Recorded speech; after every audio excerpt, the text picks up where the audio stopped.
میرے محترم بزرگوں اور دوستوں، دین اسلام میں انسانی جان کی اتنی زیادہ قدر و قیمت ہے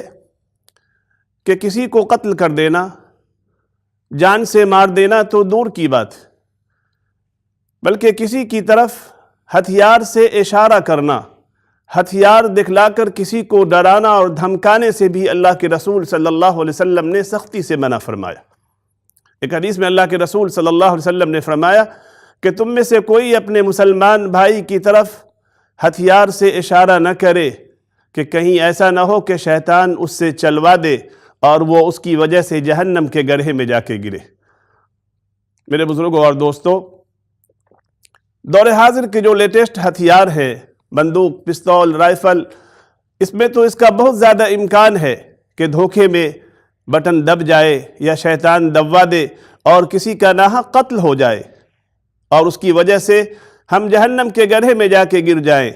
لیکن اگر اس کا امکان نہ بھی ہو، پھر بھی کسی دھاردار چیز سے، چاقو ہو، چھری ہو، جان بوجھ کر یا مذاق میں کسی کی طرف اس سے اشارہ کرنے سے بھی اللہ کے رسول صلی اللہ علیہ وسلم نے سختی سے منع فرمایا۔ اللہ کے رسول صلی اللہ علیہ وسلم نے ایک حدیث میں فرمایا کہ اگر کوئی اپنے بھائی کی طرف کسی دھاردار چیز سے اشارہ کرتا ہے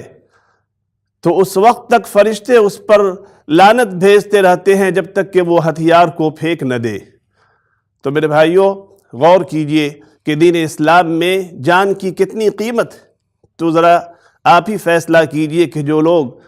اپنی جان کو ضائع کر دیتے ہیں، خودکشی کر لیتے ہیں یا دوسرے کی جان کو معمولی سی چیزوں کے لیے ناحق قتل کر دیتے ہیں، اس کا انجام کیا ہوگا اور اس کا ٹھکانہ کیا ہے؟ یقیناً یہ حرام ہے، اس کا ٹھکانہ جہنم۔ تو میرے بزرگوں اور دوستوں، اگر اس کا امکان نہ بھی ہو تو ہتھیار ہی نہیں بلکہ کسی بھی چیز سے مسلمان کو ڈرانا، مثلا کسی سانپ، پلاسٹک کے سانپ اور بچھو کو بدن پہ پھینک دینا کہ وہ ڈر جائے،